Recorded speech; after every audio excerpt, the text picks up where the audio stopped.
বাংলার বিনোদন, বাংলার আবেগ, শুধুই ক্লিক। ডাউনলোড নাও। কি ব্যাপার তুমি? দেখা করতেও কি পারি না? তুমি পরস্ত্রী বিধবা, এভাবে দেখা করলে নানারকম কথা তো উঠতে পারে। কার কাছে সে কথা যাবে বলতে পারো? যার সঙ্গে বিয়ে হয়েছিল, বিয়ের 1 বছরের মধ্যে সে মরে গেল, খুব বেশি মদ খাবার ফলে। ভাগ্যের লিখন কেউ খণ্ডাতে পারে? আমি ভাগ্য মানি না। কেন তুমি আমাকে জোর করে নিয়ে গেলে না? কেন তুমি কাপুরুষের মতো লুকিয়েছিলে?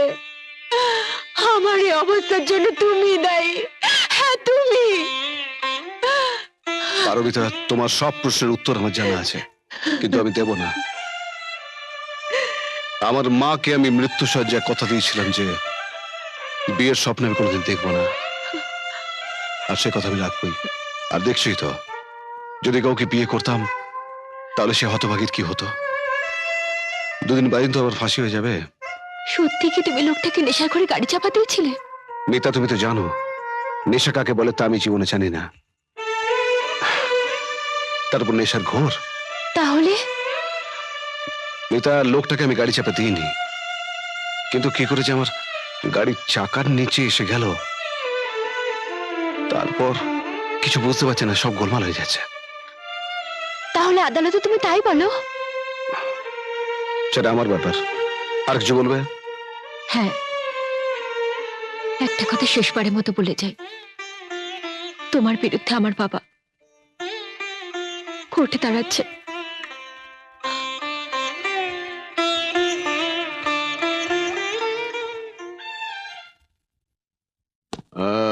মিস্টার মিত্র, আপনি কি করেন?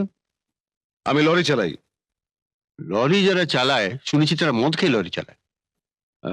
খায়, তবে সবাই নয়। ও, আপনি কতটা মদ খান? আমি মদ খাই না, আর তাছাড়া মদ খেলেও সবাই মাতাল হয় না। যেমন? যেমন কেউ হয়তো 2 বোতল মদ খেয়েও মাতাল হয় না, আবার কেউ হয়তো 1 চুমুক খেয়ে মাতাল হন। আপনি সেদিন কতটা মদ খেয়ে গাড়ি চালাচ্ছিলেন? আমি তো আপনাকে আগেই বলেছি আমি মদ খাই না।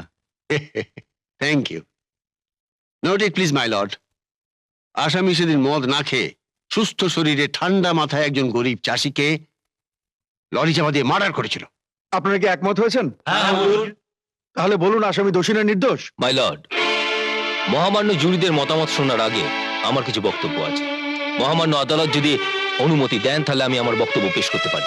Proceed. Thank you my lord. হুজুর, আসামি নিজে কোনো আইনজীবী নিতে চাননি, তাই জন্য তার হয়ে বলার মতো এখানে কেউ উপস্থিত হননি। তাহলে আপনি এখানে উপস্থিত হয়েছেন কোন অধিকারে? মানবিকতার অধিকারে। মহামান্য আদালতের হুকুম। মানবিকতা? একটা খুনি যে খুন করে পালিয়ে যাচ্ছিল, তার ক্ষেত্রে মানবিকতার প্রশ্ন ওঠে কি করে মাই লর্ড? হুজুর, শ্রদ্ধা অ্যাডভোকেট মশাই বোধহয় ভুলে গেছেন যে এই আসামি যে খুনি তার কোনো উপযুক্ত প্রমাণ কিন্তু এখনো উনি আদালতে পেশ করতে পারেননি। হুজুর, দুর্ভাগ্যক্রমে আসামির সঙ্গে আমার পরিচয় বহু আগে। সেটা অবশ্য শ্রদ্ধা অ্যাডভোকেট মশাই খুব ভালো করেই জানেন। বেচারা অকালে বাবা মাকে হারিয়েছে, একমাত্র বোন দুরারোগ্য ক্যান্সারে আক্রান্ত। আচ্ছা সঞ্জয় বাবু, আপনার বোন এখন কেমন আছেন? মাস 2 আগে মারা গেছে। ও, আর আপনার বাড়িটা, প্রমোটারের বিরুদ্ধে আমি যে স্টে অর্ডার বার করে দিয়েছিলাম?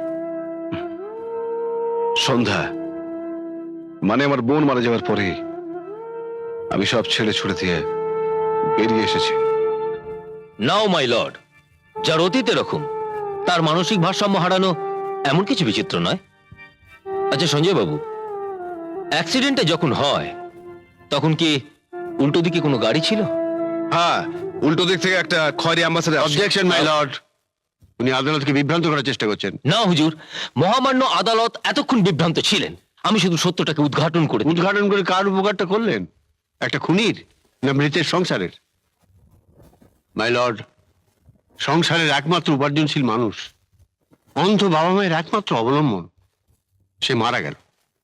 এখন বাকি সবাই না খেয়ে মারা যাবে। কাজেই একটা প্রত্যক্ষ খুন আর অনেকগুলো পরোক্ষ খুনের জন্য দায়ী হচ্ছেন এই সঞ্জয় মিত্র। এতক্ষণ বাদে শ্রদ্ধা অ্যাডভোকেট মশাই আসল কথাটা বললেন। হুজুর, যে মারা গেছে সে তো আর ফিরে আসবে না, কিন্তু যাকে অভিযুক্ত করা হচ্ছে তার সাজা হলে মৃতের সংসারে কোনো উপকার হবে না। আর তাই আমি মহামান্য আদালতে আসামি সঞ্জয় মিত্রকে খুনের দায় থেকে বেনিফিট অফ ডাউটের বলে মুক্তি প্রার্থনা করছি মাই লর্ড। এটা কি করলে তুমি? ব্যক্তিগত আক্রোশে কেন একজন নির্দোষ মানুষকে আপনি সাজা দিতে গিয়েছিলেন? নির্দোষ মানুষ? সঞ্জয় মিত্র প্রথম যেদিন আপনার চেম্বারে আসে সেদিন পারমিত আপনার খোঁজ করতে ওখানে এসেছিল। দুজন দুজনকে দেখে অবাক হয়, তারপর আপনার রাগ দেখে সেদিন আমি অঙ্কটা মিলিয়ে নিয়েছিলাম। হ্যাঁ, আমি মহামান্য জুরিদের সাথে একমত হয়ে আসামি সঞ্জয় মিত্রকে প্রমাণের অভাবে মুক্তি দিলাম।